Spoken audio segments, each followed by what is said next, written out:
أعوذ بالله من الشيطان الرجيم. بسم الله الرحمن الرحيم. الحمد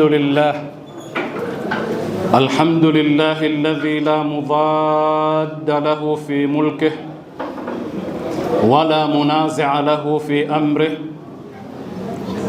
الحمد لله الذي لا شريك له في خلقه ولا شبيه له في عظمته.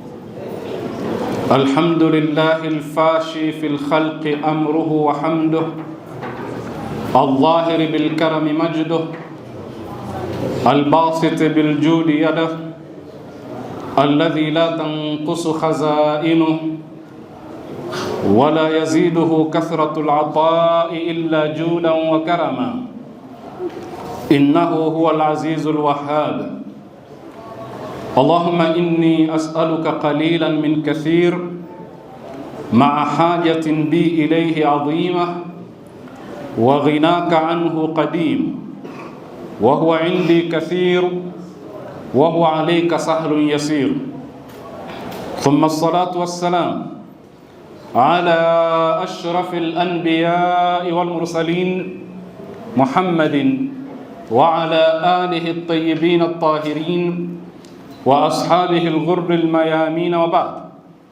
يقول الحق سبحانه وتعالى في محكم كتابه المجيد: أعوذ بالله من الشيطان الرجيم. فلما تراءى الجمعان قال أصحاب موسى إنا لمدركون قال كلا إن معي ربي سيهدين. صدق الله العلي العظيم. Assalamu alaikum wa rahmatullahi wa barakatuh. Kwanza tunamshukuru Mwenyezi Mungu Subhanahu wa Ta'ala, vile vile na kumtakia rehma na amani bwana wetu mtukufu Bwana Mtume sallallahu alayhi wa alihi wa sallam.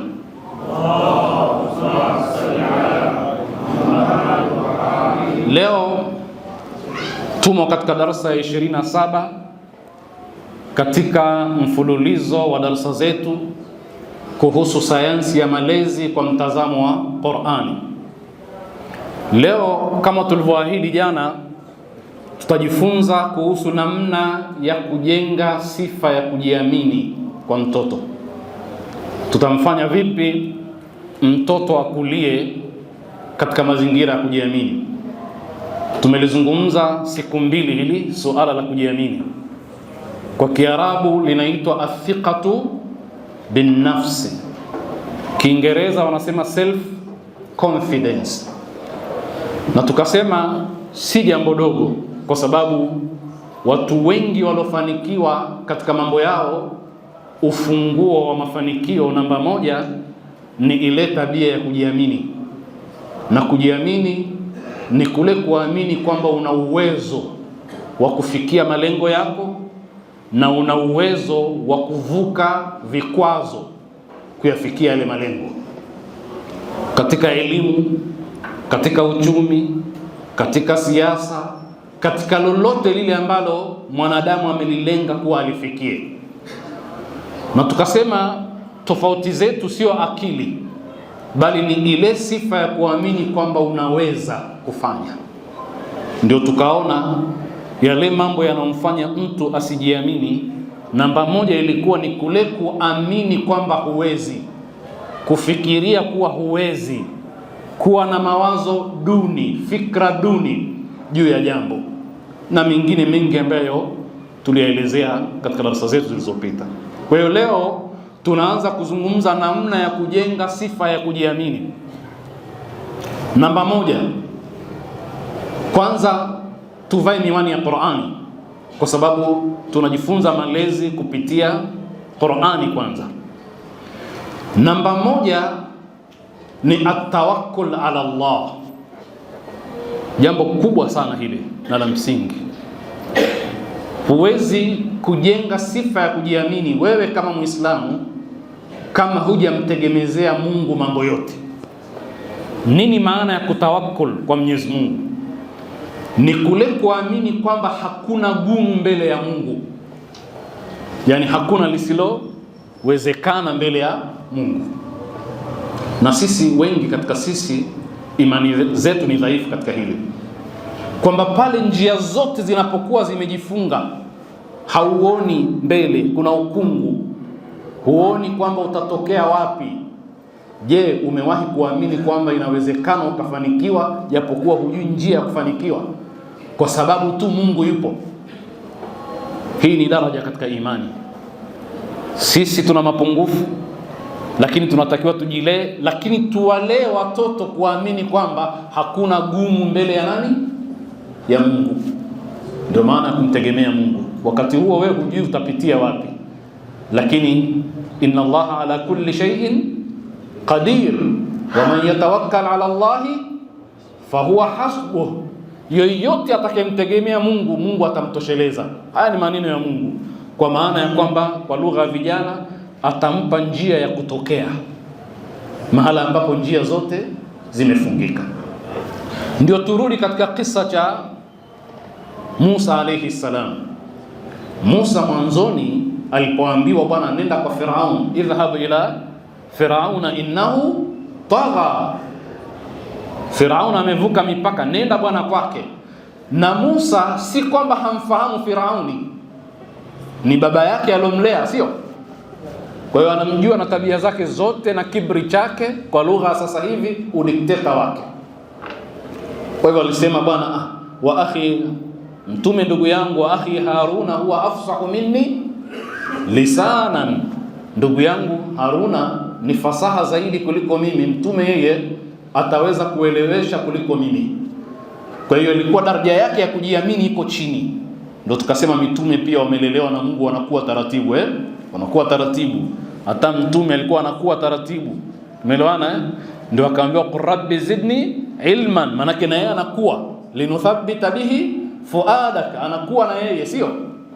Kwa hiyo mwanzoni Musa alisema wa akhi Haruna huwa afsahu minni lisanan, kisha akamwambia Mungu fa arsilhu ma'i rid an yusaddiquni, mtume pamoja na mimi ili waweze kuniamini. Mimi tena mzito wa ulimi, kwa hivyo naweza nikawa mzito kueleweka. Inni akhafu an yukadhibuni, mimi naogopa bwana wanaweza kuni. Hii lugha hii inaonyesha kiasi fulani kutokujiamini, lakini alipokuwa zaidi ndio yale tulosema kwamba kishatoka mbio anakimbia na Bani Israeli, sio? Asha zungumza na Firaun, amemueleza nani Rabbul Alamin, wama Rabbul Alamin. Akasema Rabbul Alamin nani? Rabbus samawati wal ardi wama bainahuma. Kisha baadaye Firaun akatumia vitisho, akasema innahu lakabirukum alladhi allamakum as-sihra, huyu ndio yule mchawi mkubwa aliyokufundisheni nyie wachawi. Kwa hivyo mtawaadhibuni, mtawakatakata, mtawaadhibuni kadha wa kadha.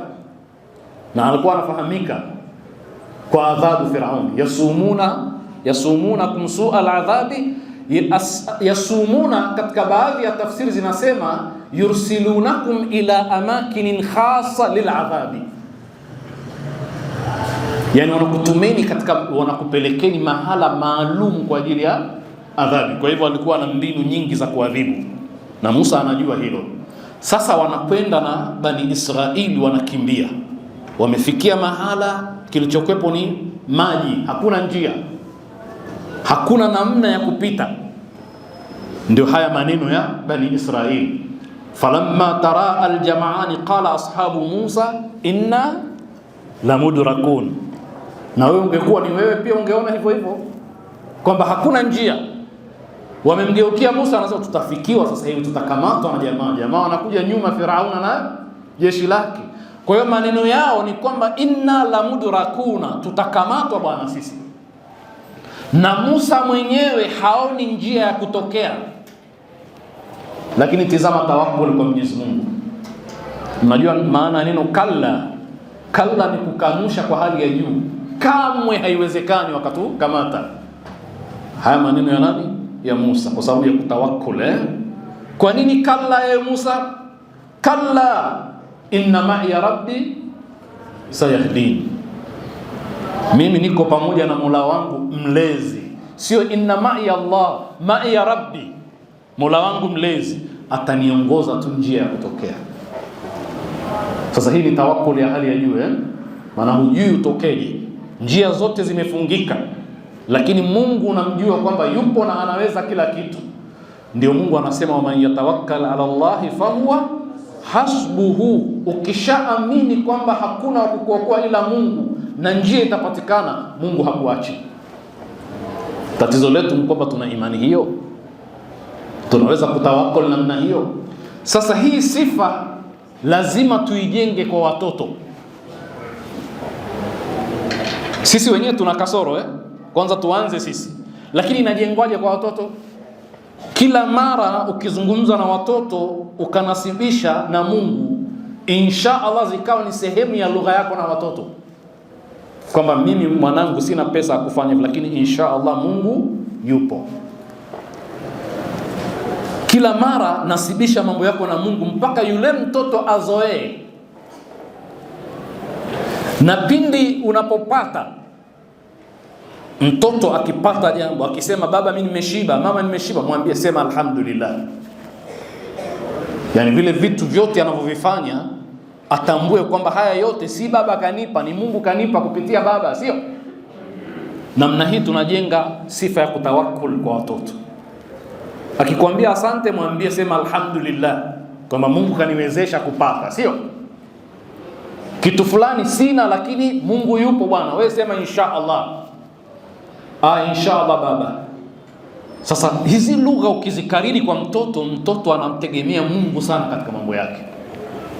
Ndio namna ya kutengeneza hiyo tawakkul. Usijinasibishe wewe tu ndio unayemfanyia. Muonyeshe kwamba hata hichi nilichokifanya ni kwa kudura ya Mungu, na ndivyo kweli, na wala si usanii. Ndio ukweli huo, sio? Mpaka mtoto azoe zile insha Allah, zile alhamdulillah, zile Mungu akipenda, vyote vile avizoe. Akiugua mwambie Mungu atakuponya, muombe Mungu. Ndio yale mara nyingi tunatakiwa sisi, hata ukiugua unamwambia mtoto niombe dua, niombe kwa Mungu ataniponya. Umeelewana? Ili mtoto anyanyue mikono amuombe baba yake, ajue kwamba haya maradhi kuna dawa, lakini kuna ambaye anayeponya zaidi kuliko dawa, ambaye ni Mungu. Akiamua hizi dawa zisiponye, haziponyi, kwa sababu kuna waliowahi kutumia dawa hizo hawakupona. Umeelewana? Na wengine wanazitumia wanapona. Sasa mtoto azoee hii lugha, akuwe nayo. Hata ile lugha ya majaliwa kwetu ni nzuri, lakini tumeichukulia tofauti, sio? Maanake hata jilevi linasema majaliwa, asiyeswali anasema majaliwa. Kwa hiyo ni matumizi mabaya, lakini ile kuzoea. Ndio maana tukasema siku moja hapa kwamba mtoto hata kuamini uchawi analelewa, ni malezi. Kila ukipata na taabu unasema kuna mtu tu, kuna watu hawatupendi, kuna jirani kadha na kadha, kuna maadui zetu tu hawatupendi. Sasa mtoto yule anaamini kwamba kuna binadamu anaweza kufanya hayo, anakulia namna hiyo. Yeye ndio akishakuwa mtu mzima, kila mara akipata na tatizo ndio kwa waganga, kwa sababu kafundishwa tangu zamani, ukipata na tatizo kuna watu, kuna sababu za binadamu. Kwa hiyo sisi tunajilea namna hiyo bwana, kuamini uchawi. Kwa hivyo namna hiyo tunaweza kumlea mtoto katika kutawakkul, lakini sisi wenyewe watu wazima tuna tatizo vile vile katika kutawakkul. Wakati njia zote zinafungika, hatumuoni Mungu. Mungu anasema fa idha azamta fatawakkal ala Allah. Ukishaazimia kufanya jambo lako, usiamini kama wewe mwenyewe ndio unaweza. Kuna waliokuwa na sababu zote za kufikia mafanikio kisha hawakufanikiwa, kwa sababu Mungu hakuweka mkono wake. Kwa hiyo ukiazimia jambo, haya mtangulize Mungu. Ndio Waswahili wanasema mtangulize Mungu, maana yake tawakkal ala Allah. Haya, una gari, una pesa ya mfukoni, una kila kitu, na pasipoti unayo, lakini safari unaweza ukaikosa, ukarudia airport, au gari ikaharibika njiani, basi tawakkal kwa Mungu. Sababu za kibinadamu hazitoshi kufanikisha jambo, sio? Wangapi walikuwa na matumaini kwamba uchaguzi huu unapita, lakini dakika ya mwisho akaamini kwamba kumbe mambo hayawezekani. Ndio yale tuliwahi kusema siku moja hapa, kaingia kwenye kura na wanawake 4. na wake zake wote wameshiriki kwenye kura. Mara akitoka pale ana kura moja tu. Anauliza, sasa jamani, hata kama watu wengine hawanitaki na nyie wake zangu? Wake zake wanamjibu, bwana, sisi hatakuwa tunakwenda kuchagua mume kule, tulikuwa tunaenda kuchagua kiongozi. Mume tunaye. Kama ulidhani tunaenda kuchagua mume kule, sisi hatuchagui mume bwana, kiongozi. Mume sisi tunaye tayari. Kwa hiyo mara nyingine mwanadamu anaweza kujenga matumaini kwenye zile asbabu, Mungu akamuonyesha pamoja na sababu zote mambo hayaendi. Ndio maana ya kutawakkal kwa Mwenyezi Mungu Subhanahu wa Ta'ala. Umeelewana? Na Mungu ana hikma zake. Kuna watu wengine wamefanya uchafu wa kupindukia, Mungu hajawatia adabu kwa kuwatia maradhi. Halafu kuna mwingine alipogusa tu Mungu akamtandika. Ni hikma zake, sio? Kuna binti mwingine kachezea maisha yake, lakini Mungu akamsitiri. Mwingine alipojaribu tu siku ya kwanza, Mungu akampa shahada, ushahidi dhahiri kwamba huyu mama kafanya jambo fulani. Sasa Mungu ana hikma zake, usitizame sababu tu kadhani kwamba hizi sababu zinatosha. Kwa hiyo maana ya kutawakkal hata ukiwa na asbabu zote. Wa idha azamta fatawakkal ala Allah. Tizama Bwana Mtume sallallahu alayhi wa alihi wasallam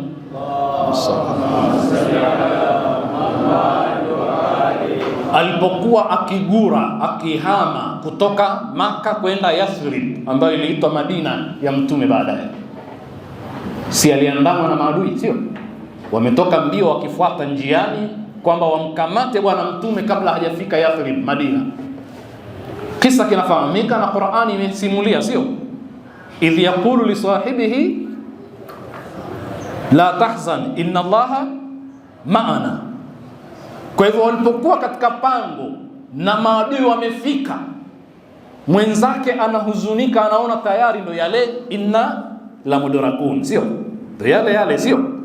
Kwamba sasa huyu sahibu ya Mtume anaona sasa sisi tumekamatwa, sasa inna la mudrakun. Lakini Mtume alisemaje?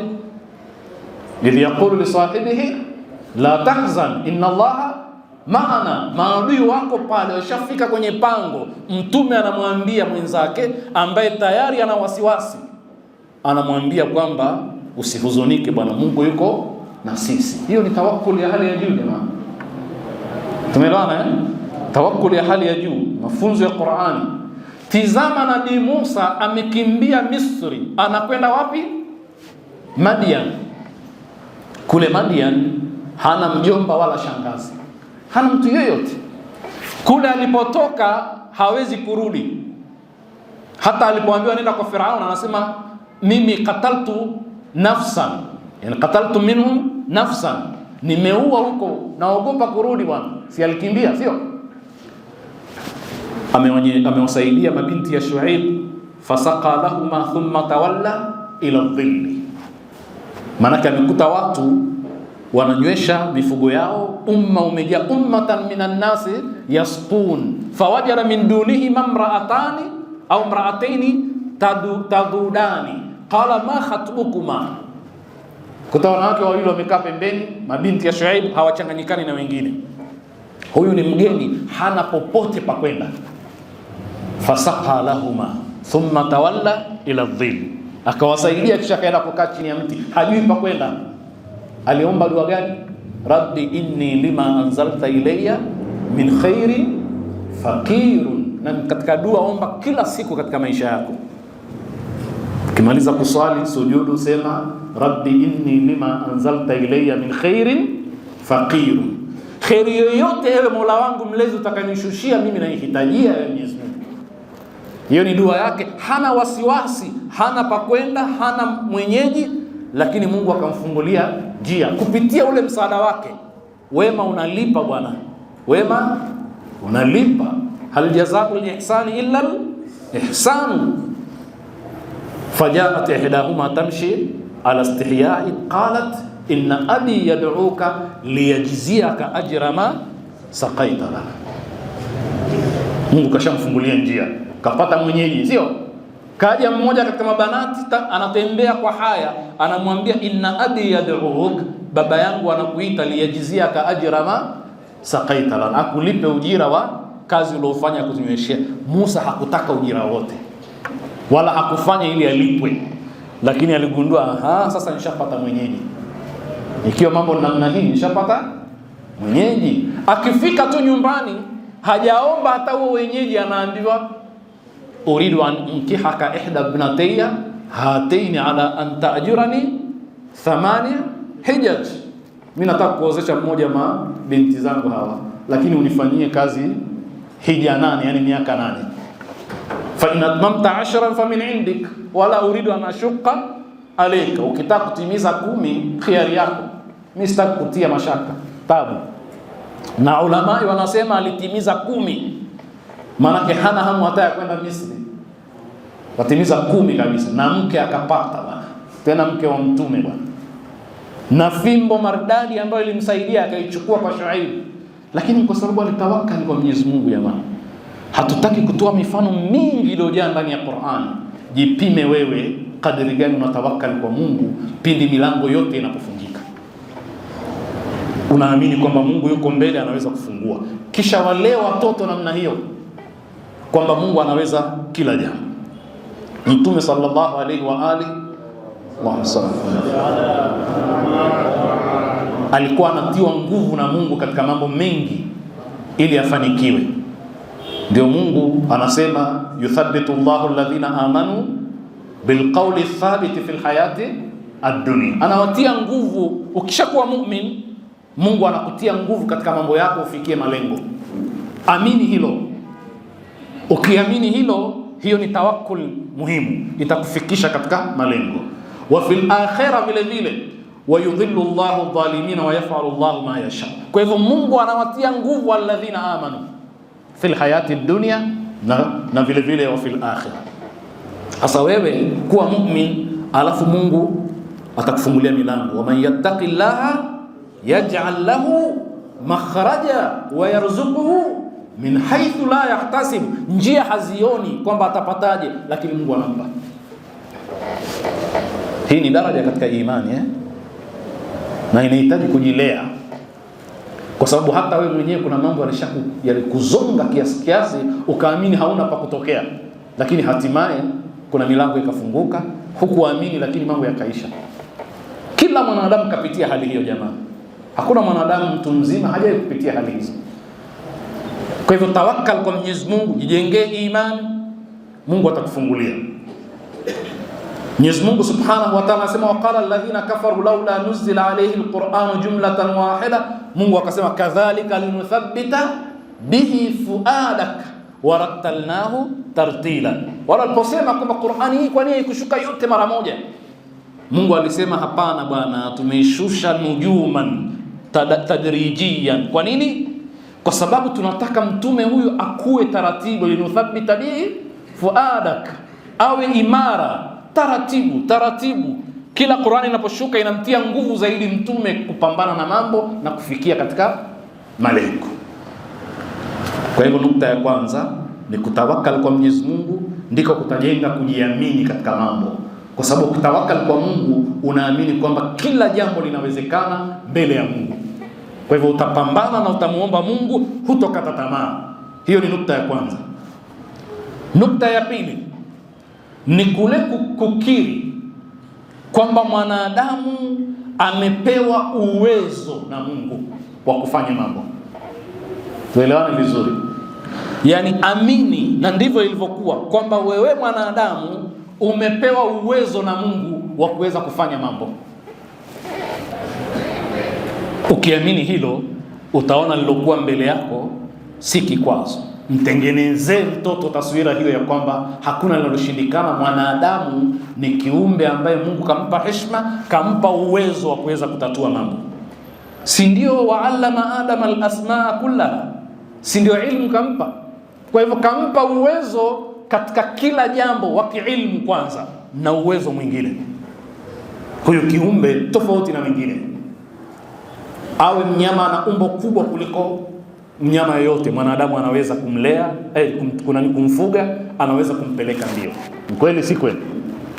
Awe ni mkali kwa namna yoyote kama simba, anaweza kufugwa na mwanadamu, anaweza kufanywa chochote na mwanadamu vyovyote atakavyokuwa. Kuna wanyama wananusa kuliko mwanadamu, wanaona kuliko mwanadamu, wana nguvu kuliko mwanadamu, wana umbo kubwa kuliko mwanadamu, warefu kuliko mwanadamu, lakini wote mwanadamu anawaweza, kwa sababu kapewa uwezo wa kukontroli dunia hii. Yeye ndio khalifatullahi fil ardh. Sasa ukishaelewa hilo, litengeneze kwa mtoto, aelewe kwamba tumepewa uwezo wa kufanya. Tizama kwamba Mungu ndiye anayefanya, lakini aba an yujri al-umura illa biasbabiha. Mungu anasema inna Allaha la yughayyiru ma biqaumin hatta yughayyiru. Anaibadilisha nani sasa? Uwezo wa kufanya mabadiliko nani kapewa? Mwanadamu. Ukishabadilisha, Mungu atakupa support katika lile, yani atakusindikiza. Kwa hivyo Mungu anasema kwamba habadilishi mambo ya watu mpaka wenyewe wabadilishi yaliokuwa katika nafsi zao, ndipo atawasindikiza katika hicho wanachokitaka. Maana yake ni kukiri Mungu kwamba amempa mwanadamu uwezo wa kufanya mabadiliko. Huo uwezo ni mwanadamu kapewa. Sasa ikiwa ni hivyo, amini, kisha mjengee mtoto kwamba unaweza. Mungu kakutengeneza wewe, kakuumba kwa namna ambayo unaweza ukafanya jambo. Inahitaji tuwalee watoto namna hiyo. Kwa hivyo ndio yale tunasema kila mara, wale Banu Israil, jeshi la nani lile? Jeshi la Talut, wako na Daudi, ni kijana mdogo mwanajeshi na yeye askari. Waliposema kam min fi'atin qalilatin ghalabat fi'atan kathiratan biidhnillah, ni makundi mangapi machache yaliweza kushinda mengi kwa idhini ya Mungu. Ni kwamba waliamini kwamba sisi wachache tunaweza, na tunaweza by experience, kwa sababu kuna historia ya waliowahi kuweza na wao ni wachache. Ndio tunasema mara nyingi, jambo lililowezekana na mwanadamu mwenzako na wewe pia unaliweza.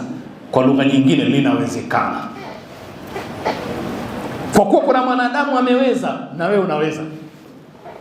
Na ndio experience walioitumia wao, kwamba kama kuna makundi mangapi machache bwana yaliweza kushinda mengi. Sasa sisi kwa nini tushindwe? Fahazamuhum biidhnillah wa qatala Daudu Jaluta, wakawashinda kwa idhini ya Mungu. Katizame katika vita vya Badri, na inasemekana katika mwezi wa Ramadhani, vita vya Badri, idadi yao walikuwa 300 na waliwashinda watu zaidi ya 1000 vile vile. Kuna kutawakkul hapo na kuna kuamini kwamba una uwezo zaidi ya viumbe vingine. Kwa hiyo amini hilo. Ukivunjika moyo huwezi, na ukasome katika vita vya Badri, vita vya Uhud, na tumewahi kusoma aya hizo sana. In tasbiru wa tattaqu wa ya'tukum min fawrihim hadha yumdidkum rabbukum bi 5000 min almalaikati musawwimin. Mungu anakutaka ufanye mambo fulani, ukiyafanya tu unaweza. Kwa hiyo subra ni katika nyenzo muhimu sana Mungu amempa mwanadamu za kuweza kushinda katika kila kitu. Ukiwa na subra kwenye elimu, vijana wanasema utatoboa. Ukiwa na subra kwenye biashara, utatoboa, sio? Ukiwa na subra katika hata siasa, utapita, sio? Kwa hiyo subra ni funguo muhimu sana aliopewa mwanadamu ya kuibua uwezo wake. Wasta'inu bis-sabri was-salati wa innaha lakabiratun illa 'alal khashi'in. Mcha Mungu ni jambo dogo kwake. Mtu ambaye si mcha Mungu ana sabru, kwani nini bwana? Lakini kusubiri ndio kwenyewe bwana. Tumewahi kuzungumza kisa cha Antara ibn Shaddad, aliyekuwa shujaa katika zama za jahiliya. Akiingia katika vita, Antara anafahamika, sio? Mpaka Waarabu ukiwa shujaa wanakuita Antara, yani dhuriba bihi mathal, Antara huyu. Na alikuwa ni mtu rangi zake za kiza, kabila limemdharau, ameachiwa mifugo tu yeye anachunga. Lakini kabila lake lilipokuwa limeshindwa katika vita, linaogopa kupambana, jamaa wana nguvu, ikabidi likusanye watu zaidi, na yeye akaambiwa na wewe njoo. Vita vilipopigana akaonekana, jamaa kumbe anajua kupigana hivi, jamaa kumbe shujaa. Basi hawa ni mfano. Mpaka Waarabu bwana, ukijidai wewe unakuwa unakwambia unajidai Antara sana wewe. kwa sababu Antar alikuwa mtu shujaa. Sasa anaulizwa, ushujaa wako wewe umetokana na nini? Anambia rahisi, maana kujibu hivi huwezi kuelewa. Sasa wewe tia kidole chako katikati ya meno yangu na mimi nitie kidole changu katikati ya meno yako, alafu kila mmoja aume kwa nguvu, tuangalie nani wa kwanza atakayeachia. Wakaanza jaribio hilo, wakaumana, lakini yule jamaa wa kwanza akanyanyua akaachia. Antar akamwambia, ungesubiri kidogo tu mimi ningeachia. Kwa hiyo nimekushinda kwenye nini? Subra. Kwamba sio kwamba siumii bwana, naumia kama wewe. In kuntum ta'lamuna fa innahum, in takunu ta'lamuna fa innahum ya'lamuna kama ta'lamuna wa tarjuna min Allahi ma la yarjun. Bwana na wao wanaumia bwana. Kwa hivyo maumivu ni sawa sawa, lakini subra tofauti. Ndio mara moja tukasema hapa, hata ukiwa mnyonge bwana, alafu kuna jamaa kila siku anakupiga, lakini akikupiga unakunja ngumi, mnapigana.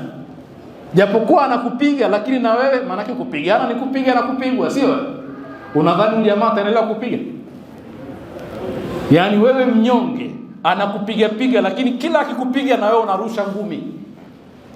Maana yake mnapigana na yeye anazipata za kwako pia. Japo yeye anakupiga kila mara, yule jamaa atakoma. Kwa sababu na yeye anaumia bwana. Si kwamba haumii, sio? Sasa subra ni moja katika njia za kutibua uwezo wa mwanadamu katika mambo. Akiwa na subra, ule uwezo wake unajitokeza. Na Mungu amesema zaidi ya subra, mimi nimetaja subra. Kwa hiyo nukta yenyewe nini? Kutambua kwamba una uwezo ambao Mungu kakupa wa kuweza kufanya mambo. Lijenge kwa mtoto hili. Changamoto zote zinazotokea kwa mwanadamu zinamsaidia yeye kufikia malengo, sio kwamba zinamzuia kufikia malengo. Ndio yale tulosema kwamba mtoto kila akitembea akianguka, hiyo ni changamoto. Anajifunza kubalance zaidi, ananyanyuka tena, anaanguka na mara nyingine anaumia, sio? Lakini zile changamoto za kunyanyuka, kuanguka, kunyanyuka, kuanguka ndizo zinazomfanya atembee bwana. Unaona mtu mzima anatembea ana balance, lakini subconscious mind ishaweka faili la kutembea, sasa anatembea tu. Lakini ukweli ni kwamba kama mtu tangu alipozaliwa hakuwahi kutembea mpaka amefikia miaka 20, akinyanyuliwa hawezi kutembea. Hawezi. Kule Upareni, Wapare manake wao kama Wachaga, sio wafugaji wa ng'ombe wengi. Mpare Mchaga ana ving'ombe viwili vitatu, tena vile ving'ombe vinaletewa majani nyumbani. Ndio tabia yao, sio Sasa yule ng'ombe tangu amezaliwa yuko ndani tu, na nyumba za vijijini aghalabu hazina hata taa. Siku baada ya miaka 2-3 ni ng'ombe mkubwa, akitolewa nje huwa anavunjika miguu, kwa sababu anakimbia, haoni. Wao unasema kwenye mwanga ndio wataona, lakini tangu azaliwe kwenye kiza mpaka anakuwa miaka 3 mingapi kwenye kiza, akitolewa nje haoni. Kwa hivyo haya tunayoyapata, changamoto hizi ndizo zinazokufanya ukue. Changamoto si kikwazo. Ndio yale tukayasema kwamba ndege akipaa naona kama upepo unamzuia kupaa zaidi, kumbe bila upepo asingeweza kupaa. Yeye anaona kikwazo, kumbe ndio sababu ya wewe kuweza kupaa. Sasa ukichukulia, ndio siku hizi wana saikolojia hawaiti kwamba ni matatizo, wanaita ni changamoto, zinakuchangamsha ufikie malengo. Fika chuoni pale unapelekwa mbio nini, yote haya ni ili ukue. Sasa tizameni mtu kama Nabii Yusuf. Mimi kila nikisoma kisa chake nashangaa mtu anemfanyia mwenzake vitimbi ili amtie vikwazo. Yaani namshangaa sana. Kwa sababu kila unapomtukana mwenzako unamnyanyua zaidi, unamtangaza zaidi. Kila unamfanyia vitimbi unamfikisha kwenye malengo zaidi. Na ndio kanuni hii. Yaani wewe unaona unamtia changamoto, kumbe unamkuza zaidi. Kama ulimtia tabu katika jambo, anakuwa na tahadhari, amepata daraja la elimu, maisha yake yanakuwa mazuri zaidi. Sasa ukishajua hayo, hauna haja ya kumfanyia vituko mwenzako, sio? Unamkuza zaidi, unamkomaza zaidi, unamfanya afikie katika malengo. Kama unamchukia, usimfanyie hivyo vituko. Tuko pamoja jamaa? Kwa sababu Nabii Yusuf kafanywa nini jamaa? Si nyote mnajua? Alafu yale matatizo yote ndio yalomnyanyua. Yaani yale matatizo ya kwamba tumuue au tumtupe mahala aokotwe na baadhi sayara, wapita njia. Kisha akaokotwa. Alipookotwa akafanyaje? Wakamuuza bi thamanin bakhsi, bei ya kutupa kabisa, akauzwa. Alafu alipouzwa, matatizo yanaendelea, ni mtumishi ndani ya nyumba ya mheshimiwa. Alafu pale pale akapata dhiki nyingine. Nini? Kasingiziwa kutaka kubaka. Ndio lugha sasa hivi, kasingiziwa kwamba anataka kubaka. Hayo matatizo pia, sio? Kapitia matatizo, jela. Haya, kule jela miaka yote alokaa, pamoja na ikhtilafu za ulama, miaka mingi, sio? Baada ya kupata matatizo yale yote, mwishowe katoka jela kaelekea wapi? Ikulu, moja kwa moja kiongozi. Si ndio hivyo jamani? Kilichomnyanyua nini? Ni yale matatizo yote.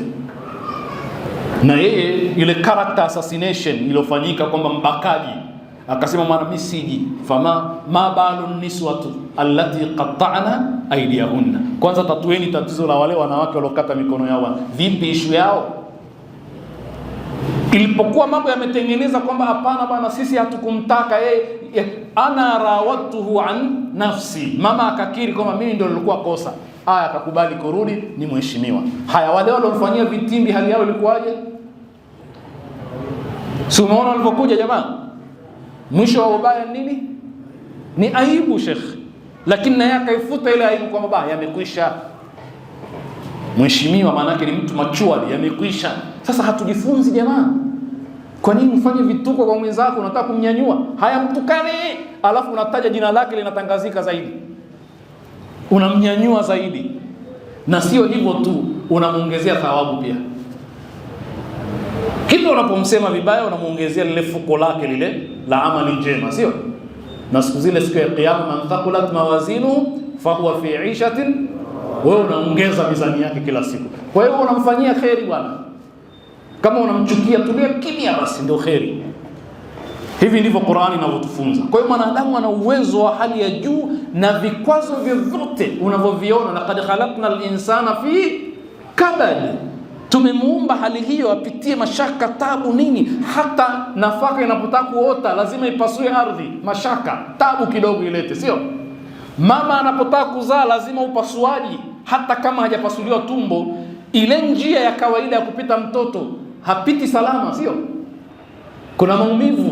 Bibi Maria anasema ya laitani mitu kabla hadha, laita ningekufa kabla ya tukio hili. Lakini tukio lenyewe la kuleta nini? Mwanadamu. Haya, kwa hiyo mashaka ndio njia ya kupata furaha. Kisha mpokea mwanae, anacheka sasa. Maumivu yote yale anayasahau. Lakini haya maumivu hayakuwa katika kuzaa tu. Miezi mitatu ya mimba yote ni kutapika tu saa zote, ni kusikia kichefuchefu, ni kusikia kizunguzungu, hawezi kula, sio? Na sio dhiki yake tu, na mumewe anapata dhiki, maana yake anamchukia na mume. Hormones zimefikia mahala kwamba anamchukia. Nimepata mama mmoja anasema, mimi nilikuwa mume wangu akilala mimi namuonyeshia hata kidole kwa namna ya kumtukana. Naona haya hata kuonyesha. Maana yake anamtizama mume, anatamani amkabe. Maana huyu ndio sababu ya matatizo yote. Hormones hizo, sio? Chuki na hasira kwa mume. Yote yale anayapitia, anakula vituko vyote unavyovijua anakula. Na wengine katika masisi unashangaa turba zimeisha pale nyumbani. Hizi turba ziko wapi? Kumbe kuna binadamu anakula. Yote yale mashaka mwisho alete binadamu kisha acheke. Sasa wewe unatakaje kufikia mafanikio bila dhiki? Bila dhiki hakuna hilo, sio? Kwa hiyo ni kanuni ya mwanadamu, lazima apite huko. Ndio inaibua uwezo wake. Hupati matatizo, uwezo wako hauwezi kuibuka, na ujue kwamba unaweza ukafikia malengo kwa sababu wengine waliweza kufikia. Nukta ya tatu, ndugu zangu, tutaahirisha mpaka siku ya kesho kwa sababu ya muda wetu. Kesho tutaendelea hapo tulipokomea. Tumetaja nukta mbili zinazojenga sifa ya kujiamini kwa mtoto. Namba moja, kumfundisha mtoto kutawakkal kwa Mwenyezi Mungu. Na sisi tuanze sisi, kwa sababu sisi wenyewe tuna kasoro katika hilo, hasa njia zinapokuwa zimefungika. Namba mbili, kumfundisha mtoto kama mwanadamu ana uwezo wa kufanya jambo, yani kama vile mustahili aliwezekana, yeye analiweza, kwa sababu ni kiumbe special, amepewa uwezo maalum ni khalifa wa Mwenyezi Mungu katika ardhi. Walaqad karramna bani Adam, ni mtu ambaye kapewa uwezo wa allama Adam al-asma kullaha. Mbele ya malaika Mungu katangaza uwezo wake kwamba ni bora kuliko malaika. Mtoto aamini kwamba anaweza hata kama njia zimefungika. Haya yanahitaji mtoto alelewe. Tukomee hapa kwa leo. Nasallallahu al-auna wa tawfiqa lima yuhibbu wa yarda, innahu waliyyu at-tawfiq wa bihi nasta'in, walhamdulillahi rabbil alamin.